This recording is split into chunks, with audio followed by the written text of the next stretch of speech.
award-winning It's Movie Time is produced by John DeSando. Listen to the shows and read reviews online at WCBE.org. I'm John DeSando. And I'm Linda Baas McClelland. And this is... It's Movie Time! It sure is. And next week, Lenny, now we're way ahead of the game here. Yes, oh that's Next right. Friday, we'll be featuring Mark Felt. Now there's a name you don't know. Who is this? Mark Felt, well you should know who it is. The movie's called Mark Felt, the Man Who Brought Down the White House.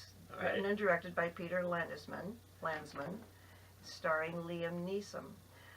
Considering the daily shenanigans of the current Trump administration, the movie Mark Felt is extremely relevant, I think. What makes it so? Well, it's Mark Felt is a 30-year FBI agent, a highly principled man who turned out to be the real deep throat. He blew the whistle on the corrupt Nixon administration, Right. and the notorious Watergate scandal. So Yeah. he knew all the dirt behind the White House. So it's a docudrama that attempts to fill in the gaps that all the president's men Right. had started with that brilliant, iconic piece. Oh, yeah. Robert Redford and Dustin Hoffman playing the journalists, Bob Woodward and Carl Bernstein. This is a little bit different from that. It opens with the death of J. Edgar Hoover.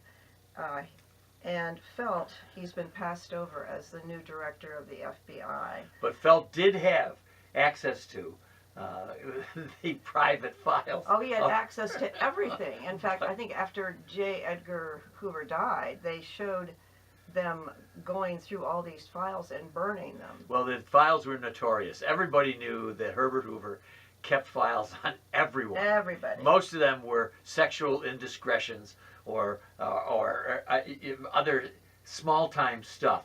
But he kept them, and that's how he stayed in power. Right. People were afraid. So the minute he died, the loyal Felt, who'd been the associate director of the FBI. Yeah, he was very loyal. You got this feeling. He was very highly principled. I mean, who better than Liam Neeson to play this straight-up guy? Right. Boy, is he ever.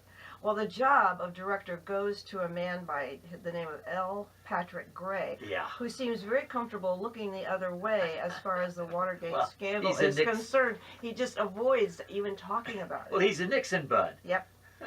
But this puts Mark in a terrible position. He knows all the dirty secrets of the Nixon administration, and he keeps wondering, is there a right time to blow the whistle on all of this stuff? Well, yeah, Lenny, one of the nuances of the film that I appreciate is questioning Felt's motives for eventually spilling the beans to everybody, because while he's a straight-up guy, there are edges to him. I know, and I was wondering the same thing. In fact, I wish the film had gone more into detail about why he did decide to, as they say, let the dogs out, because he was so straight-laced, and it didn't give you too much information about why he finally decided to blow the whistle. Well, you know, a couple of things. First of all, yes, the straight-laced, moralistic guy, and secondly, he's passed over. Right. But you're not sure that this is a motive. Right. That because while his wife, played by Diane Lane, but his wife, played by Diane Lane, is bitter that he wasn't promoted. Right. And in fact, that's one of the side shows here is her alcoholism. Right. Yeah. Which leads eventually to her suicide. Right. She was deeply flawed. Yeah. And it is mentioned somewhere in the storyline that, you know, he has given 30 years. They've moved around. They've lived in 13 different locations. And so she's had a stressful life. But as you can tell, he's totally devoted to the FBI. Yeah, and again, questionably, doing some things that are different from that straight arrow persona. For instance, his daughter. Do you remember that? Yeah. What happens there? She's a runaway. She's a wonderful student, but she runs away. And I was going to ask you, because you like to talk about how they bring the storyline of families into movies like this. And I wondered how you felt about this domestic issue that you brought in. Regularly, I'm disconcerted by the fact I want to see what happened in Watergate through the point of view of Mark Felt. Right. Now, when we get to the side storyline of the daughter, I actually found myself saying, hey, I would have liked to have seen a little bit more of this. I mean, she's part of the weather group, or weather vane group, or however you call them, who are are terrorist-like Right. organization Mm-hmm. in our own country. And she has gone to a commune there. She has a baby. I would like to have seen a little bit more of that, even though we know that her mother was not providing emotional Right, right. support. She had a dysfunctional childhood too, and so most of the love and affection for the daughter came from Mark Felt, the Right. father. And this is his biography, so Right. I can't complain. Okay, you can't because they complain about attempt to do that. Right. But I think there are avenues here where the film doesn't fulfill. Yeah, I think you were suggesting a superficiality, which I was agreeing with.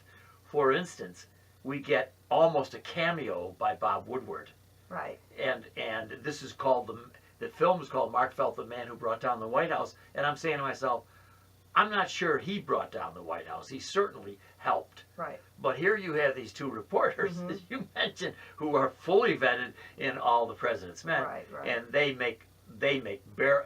just one of them barely makes an appearance. Right. Again, this is the story of Mark Felt, Mhm. so I have to back away. I don't want it to be All the President's Men, but I think I would like a bit more.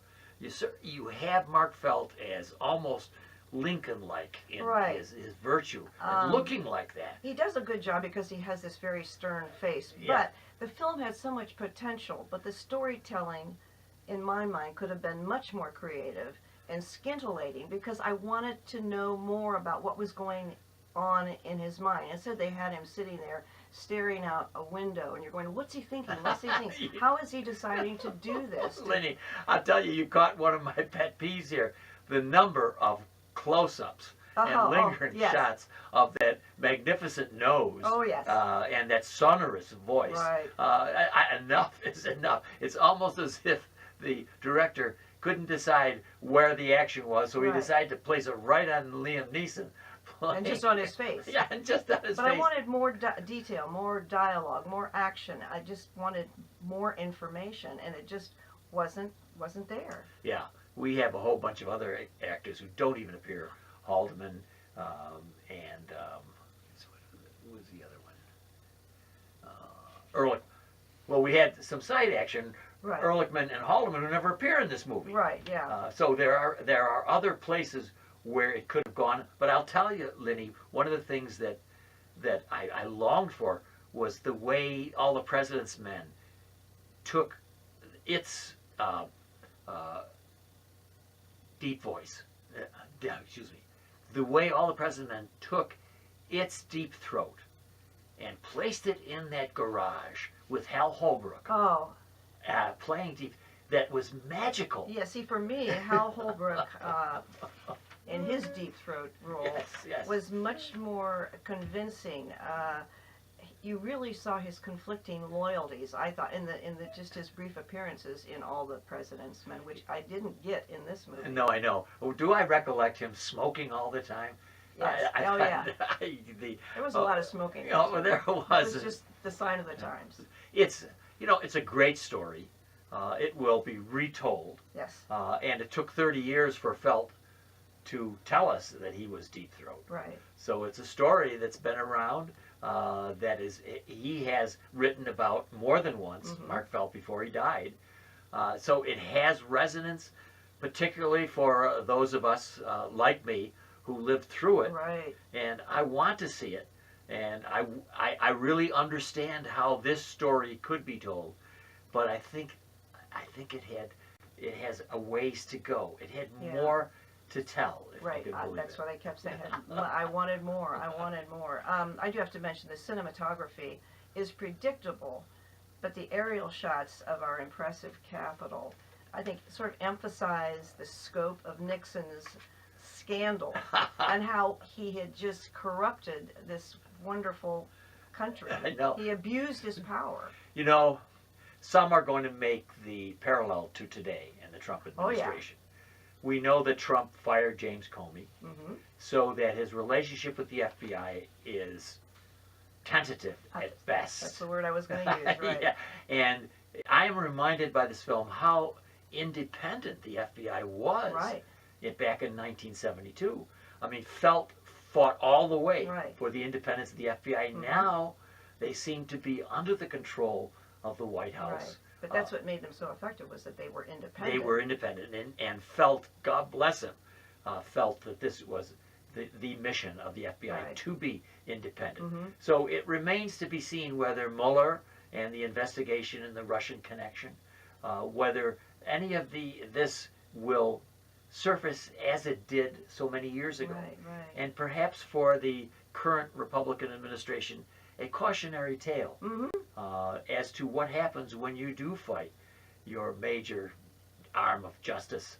Mm-hmm. It could be bad. But, Lenny, we're stuck in the present. Yes, we and are. we do have to award a I grade know. to this. And I'm going to ask you, Linda Baas McClelland, to affix a grade Okay. to Mark Felt, the man who brought down the White House. I have to be honest. If I hadn't had As to opposed to. Oh, I know. I'm always on.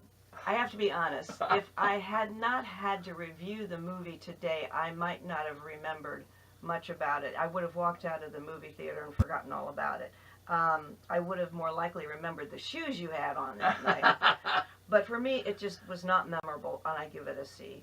Oh, very good. And I'm going to give it a B- because I am really a sucker for docudramas and for period pieces. And I think I always bump them up a bit because I think yours is spot on and a C. But I'm going to award it a B- just because I appreciate it. And I think people who are a bit older than your average audience will appreciate it, even with the kind of reservations that we offer. I hope. What do you think, Lenny? I think Do so. I have a deep throat? Yes, you have a deep throat.